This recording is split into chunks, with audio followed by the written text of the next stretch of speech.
सोमवार के दिन जो अमावस्या पड़े वो सोमती अमावस्या कहलाती है। क्या करना पड़ता है उसे? ना भी दुख विपदा कष्ट सम्मुख में खड़ा हुआ हो, कितना भी दुख पूंजी धन की अगर आपको कमी पड़ रही है और ऐसा लग रहा है कि मेरे पास में कुछ भी नहीं, हम तो यहाँ तक कहेंगे कोई मकान बना रहे हो, बेटी का विवाह कर रहे हो, बेटे का विवाह कर रहे हो, कोई अच्छा कार्य कर रहे हो, धन संपदा की भी कमती दिखे तो समय पर कांता भगवान का स्मरण कर, कांता चक्र का स्मरण कर, शिव और नारायण का नाम लेकर एक बेलपत्र, एक शमी पत्र, एक श्वेत पुष्प, एक लाल पुष्प दोनों हाथ में लेकर भगवान शंकर के अशोक सुंदरी के स्थान पर अगर समर्पित करा जाए तो संपदा की भी कमी नहीं आती। वो कांता चक्र है जो नारायण। यहाँ तक शिव महापुराण की कथा कहती है, अगर कोई विद्वत ब्राह्मण ने आपको बताया है कि आपके घर में पितृदोष है, कोई विद्वान ब्राह्मण ने बता दिया कि आपके घर में काल सर्प दोष है, कोई विद्वान ब्राह्मण ने बता दिया कि आपके यहाँ पर ये वास्तु दोष है और इस दोष को मिटाना जरूरी है, कोई ने आपको बताया, उस समय पर हमें घबराना नहीं, उस समय में घबराने का क्रम नहीं है। कहते हैं पीपल का जो जल झड़ता है पीपल के वृक्ष से, आप लोगों ने कभी देखा है कि नहीं देखा, वो हमको नहीं मालूम। कितना भी अगर कोई वास्तु दोष बता दिया, पितृ दोष बता दिया, काल सर्प दोष बता दिया, कितना भी अगर कोई दोष बता दे, तो पीपल का जो जल वृक्ष में से झड़ता है, कभी कभी आप उसके नीचे हाथ रखकर देखना, थाली रखकर देखना, उसमें पत्थर पर देखना, तो वहां पर भी पानी के निशान आपको मिलेंगे, बूंद के निशान।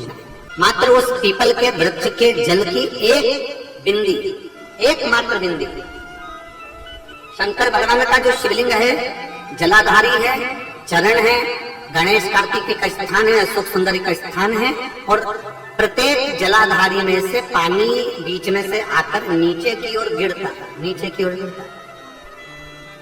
आप लोगों के स्मरण में हमने पहले भी बताया कि राइट में किसका स्थान है? गणेश जी का, लेफ्ट में कार्तिक के, बीच में अशोक सुंदरी। ये क्या है?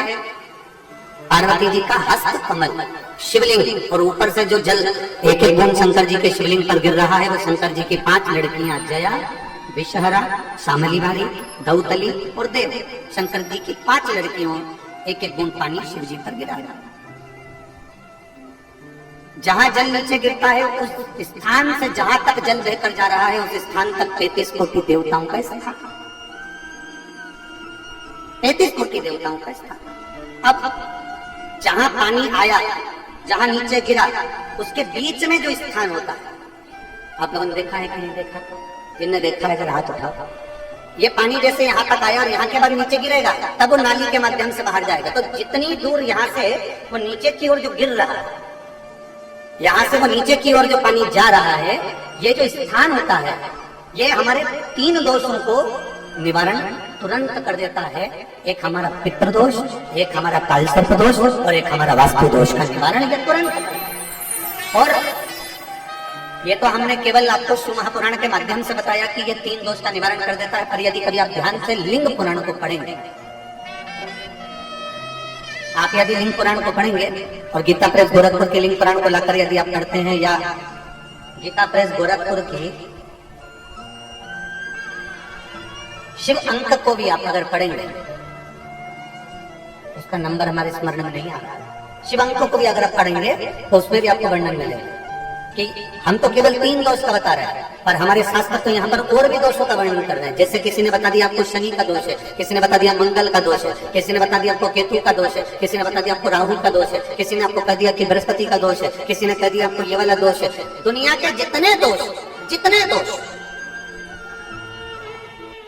पीपल के वृक्ष के झड़ता हुआ जल की एक बूंद का स्पर्श, भले वो सूख गई हो, उसका एक स्पर्श मात्र जहां पानी नीचे की ओर गिर रहा है, उतनी परिधि, उतनी जगह के बीच में जहां से पानी गिरता है, बस उस स्थान पर अगर वो उंगली अपना नाम और गोत्र का स्मरण कर भी लगा दी जाए और एक लोटा जल चढ़ा दिया जाए, तो ये जितने दुनिया के दोष है वो अपने आप समाप्त हो ही जाते हैं। शंकर की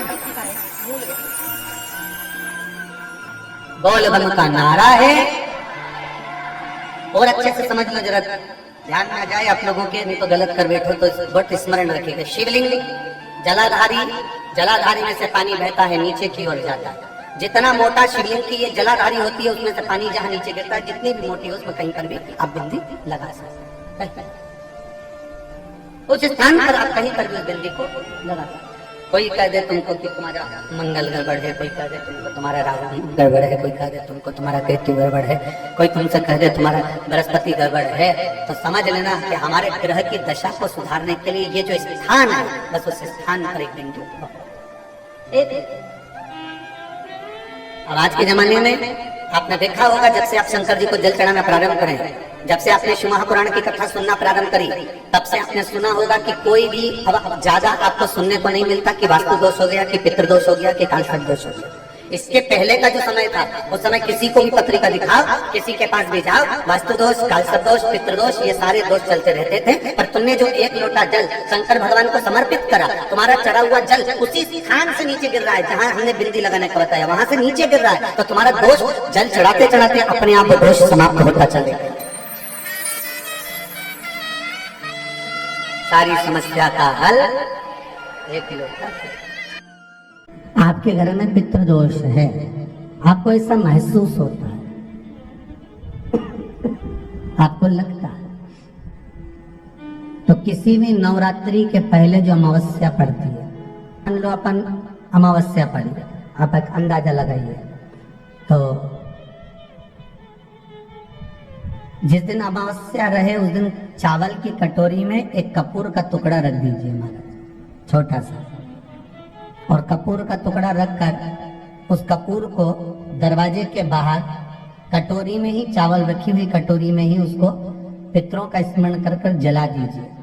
और जलाने के बाद उस चावल को कहीं भी किसी भी वृक्ष की छांव में पक्षियों के लिए डाल दीजिए। शिव महापुराण की कथा कहती है, अगर मान लो पितृ आपको कष्ट दे रहे हैं, पितृ आपको तकलीफ दे रहे हैं, कोई काम नहीं होने दे रहे हैं, या कहीं आपको ऐसा लगता है कि पितरों का दोष है, तो वो पितृ दोष देवी, अब ये जो आप करेंगे ये कब कर रहे हैं? अमावस्या के दिन आप उसको रख रहे हैं, अमावस्या के दिन उसको रखकर रात भर आपने रखा कपूर के साथ में, सुबह एकम पड़ गई, नवरात्रि लग गई, उसी दिन उसको जलाकर आपने पटक दिया, अर्थात उससे देवी और पितृ इन दोनों का आशीर्वाद जो प्राप्त होता है, तो घर में से पितृदोष समाप्त होकर लक्ष्मी की वृद्धि प्रारंभ हो जाती है, कार्य में सिद्धता आ जाती है। मान लो अगर पितृदोष है तो करो, नहीं है बड़े अलमस्ती से रहो, तो ये पितृदोष का स्मरण। तो यहाँ शास्त्र कह रहा है कि पितरों का जो लोक होता है, पितर जो लोक होता है, उस पितृलोक में 64 योगिनियां प्रवेश नहीं करती। जैसे सोमती अमावस्या, कौन सी अमावस्या? सोमती अमावस्या। सोमवार के दिन जो अमावस्या पड़े वो सोमती अमावस्या कहलाती है। क्या करना पड़ता है उस दिन? पीपल के पेड़ की परिक्रमा करो, या तुलसी की परिक्रमा करो, या पूजन करो, पाठ करो, कुछ भी करो, पर सोमती के दिन दान करो, पुण्य करो, सत्कर्म करो, भजन करो। तो सोमती अमावस्या का विधान इतना शास्त्र क्यों कहता है कि सारी अमावस्याओं में प्रबल सोमती अमावस्या, शनिचरी अमावस्या से भी बड़ी अमावस्या सोमती कहलाती है हमारा। तो कहा उस दिन सारे जितने भी ग्रह हैं, जितने भी ग्रह, सारे ग्रह चंद्रदेव के साथ मिलकर भगवान शंकर की आराधना में डूबते हैं, और भगवान शंकर की आराधना में डूबते हैं तो उस दिन जो किया हुआ दान पुण्य सत्कर्म है वो हमारे, आप लोगों को मालूम होगा, पितरों की 3 गतियां, पितर, आहुत, वासु, कितने? 3। गर्भ में जो चले गया आहुत है, कुमारी अवस्था में गया जिसकी शादी नहीं हुई, आहुत। पितर अधोगति में अचानक बहुत सारी तमन्ना थी, बहुत कुछ करना चाहता था और अचानक चले गए, मर गए, पितर गिनती में। वासु जो एक्सीडेंट आदि, खांसी, सुसाइड, वासु। 3। शास्त्र कहता है सोमती अमावस्या के दिन ये तीनों आहुत, पितर, वासुक, जहाँ पर घर की कुल की माता पीपल की परिक्रमा करती है, या तुलसी की परिक्रमा करती है, या पूजन करती है, या दान करती है सोमती अमावस्या के दिन, तो ये तीनों को उसका भाग प्राप्त हो जाता है, तीनों तर जाते हैं, फिर उनको पिंड की जरूरत नहीं पड़ती महाराज, उनको तर्पण की जरूरत नहीं पड़ती। इसलिए सोमती अमावस्या का क्रम हमारे हिंदू धर्म में ज्यादा वर्णन किया है। एक बेल का फल लीजिए, क्या लेना है? बेल का फल, बेलपत्री का जो फल होता है उसको ले लो, उसके अंदर का जो गुर्दा होता है, अंदर का जो भाग होता है उसको निकाल लीजिए और उस बेल के फल में आटा सेक कर उसमें शक्कर मिलाकर उसको के अंदर भर लीजिए। अमावस्या के दिन सुबह 10 बजे से पहले उस बेल फल में जिसमें तुमने पंजेरी भरी है, आटा सेक कर भरा है शक्कर के साथ में, उसको अपने घर में घुमाने के बाद में जिसको काल सर्प दोष बताया है, पितृदोष बताया है या वास्तु दोष का स्मरण बताया है, घर में सब दूर घुमाकर अपने परिवार का हाथ का स्पर्श कराकर पीपल के पेड़ के नीचे तक खड्डा खोदकर उस बेल पत्र के उस फल को दाग दीजिए। महाराज केवल एक अमावस्या करना रहता है, पितरों के दोष से मुक्ति मिलती है और हमारे घर के कार्य सफल होना प्रारंभ हो जाते हैं। कार्य की सफलता होती है, कार्य में सफलता प्राप्त होने लगती है। हम तो कई बार कहते हैं महाराज जी अगर ऐसा लगे किसी औषधि को आप ले रहे हैं, मालूम पड़े कि औषधि आपको लग नहीं रही है, शिव महापुराण की कथा करेंगे, मान लो औषधि आपको नहीं लग रही, आपने औषधि बहुत दिनों से ले रहे हैं, कोई दवाई, मान लो आप किसी भी दवाई को ग्रहण कर रहे हैं और वो औषधि लगी नहीं रही है, वो शरीर को लगी नहीं पा रही और आप ठीक ही नहीं हो पा रहे, 15 दिन हो गए, 8 दिन हो गए, बताओ उतना की उतना ही पेटना है, उतना ही उतना अपना भरा हुआ, वही की वही लीवर, वही की वही किडनी, वही की वही स्मरण, सभी कुछ वही वही, उतना की उतना ही, बीच में ऊंचा नीचा चल रहा है पर लेवल में नहीं आ रहा, शुगर भी लेवल में नहीं आ रही, तो प्रयास करा करो महाराज। बेलपत्री के फल का जो गुर्दा है, अंदर का जो भाग है फल का, उसको पानी में गला लीजिए और प्रदोष कम से कम प्रदोष नहीं हो और बीमारी जरा दवाई लगी नहीं रही हो तो बिना प्रदोष के भी कर सकते हो, उसको पानी में गलाइए आधा घंटा पानी में। जैसे आपको सुबह मंदिर जाना है 10 बजे, तो सुबह स्नान कर कम से कम 6:30-7 बजे उसको पानी में गला दीजिए और उस बेले के फल का गुर्दा से गला हुआ पानी शिव जी को ले जाकर समर्पित कर दीजिए। महाराज उस पानी में से थोड़ा सा 1 चम्मच पानी शिव जी पे चढ़ा हुआ लेकर आ जाइए। उस पानी को जो बीमार व्यक्ति है उसको औषधि देने से पहले मात्र आधी चम्मच से भी आधा चम्मच उसको दे दीजिए।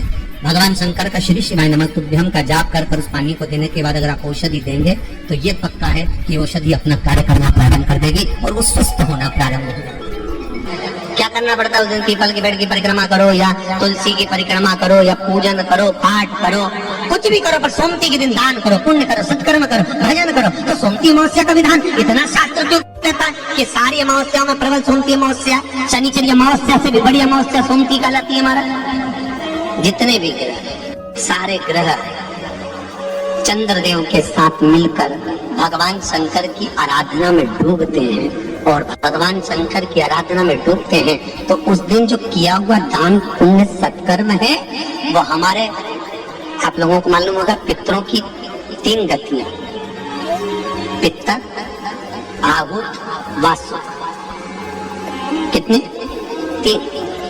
गर्भ में जो चले गया आहूत, कुंवारी अवस्था में गया जिसकी शादी नहीं हुई, आहूत। पितर अधोगति में अचानक बहुत सारी तमन्ना थी, बहुत कुछ करना चाहता था और अचानक चले गया, मर गया, पितर गिनती है। जो एक्सीडेंट आदि, खांसी, सुसाइड, बस 3। शास्त्र कहता है सोमती अमावस्या के दिन ये तीनों आहूत, पितर, वासुक, जहाँ पर घर की कुल की माता पीपल की परिक्रमा करती है या तुलसी की परिक्रमा करती है या पूजन करती है या दान करती है सोमती अमावस्या के दिन, तो ये तीनों को उसका भाग प्राप्त हो जाता है, तीनों तर जाते हैं, फिर उनको पिंड की जरूरत नहीं पड़ती महाराज, उनको तर्पण की जरूरत नहीं पड़ती। इसलिए सोमती अमावस्या का क्रम हमारे हिंदू धर्म में ज्यादा बढ़िया विश्वास देता है। अमावस्या के दिन और श्राद्ध पक्ष की अमावस्या के दिन जो नदी, तालाब, बावड़ी, कुआं किसी भी एक जगह पर अपने पूर्वजों का नाम लेकर शाम के समय पर दिया लगाएगा, ये मेरा विश्वास रहता है, उसके लिए कुबेर भंडारी भंडार जरूर बनेगा, पितृ भंडार जरूर बनेगा, ये निश्चित। इस पीपल के वृक्ष के नीचे जो शनिवार को दिया लगाएगा वो लक्ष्मी और नारायण को अपने घर ले जाएगा। इसलिए शनिवार के दिन पीपल के वृक्ष के नीचे दिया का प्रमाण है महाराज। और सुन दरिद्रता देवी, तेरे पेड़ के नीचे जो खाली हाथ आएगा तो उसके घर में प्रवेश करेगी और जो भरे हाथ से मतलब पानी का लोटा ले जाओ, कंकु ले जाओ, चावल ले जाओ, रोली ले जाओ, कुछ भी, जरा सी शक्कर ले जाओ, गुड़ ले जाओ, आटा ले जाओ, और पीपल के पेड़ के नीचे कभी खाली हाथ मत जाओ। अगर तू खाली हाथ कोई आया तो तू उसके घर में प्रवेश कर। बड़ का पेड़ पितरों का प्रतीक होता है, बेलपत्री का पेड़ भी पितरों का प्रतीक होता है, क्योंकि ये पितरों के वंश से जो पार्वती मैया का प्रागट्य भाव वर्णन किया। पीपल का वृक्ष पितरों का प्रतीक। श्राद्ध पक्ष में महाराज पीपल के पेड़ के नीचे मात्र काली तिल्ली का पानी ही डाल देने से पितृदोष का निवारण हो जाता है। किसी लड़के की लड़की की विवाह शादी नहीं हो रहा हो, मंगल विवाह नहीं हो रहा हो, पानी के लोटे में थोड़ा सा काला तिल डालकर श्राद्ध पक्ष में पीपल के पेड़ के नीचे चढ़वा दीजिए महाराज। पितरों की शांति होती है, घर में मंगल कार्य होता है, मंगल कार्य हो जाता है, पितृदोष का निवारण होता है। ऐसा लग रहा है कि बहुत बड़ी बीमारी शरीर में आ गई है, वो मिट नहीं रही, बीमारी बहुत बड़ी है, नहीं जा रही। सरसों का फूल भगवान शंकर को चढ़ाना प्रारंभ करो। सरसों तो आप अपने घर के अंदर भी बो सकते हो, उसमें पीला फूल ही जाता है। शिव जी को चढ़ाना चालू कर दो, बीमारी समाप्त होना प्रारंभ। बेल का फल, बेलपत्री का जो फल होता है उसको ले लो, उसके अंदर का जो गुर्दा होता है, अंदर का जो भाग होता है, उसको निकाल लीजिए और उस बेल के फल में आटा सेक कर उसमें शक्कर मिलाकर उसको के अंदर भर लीजिए।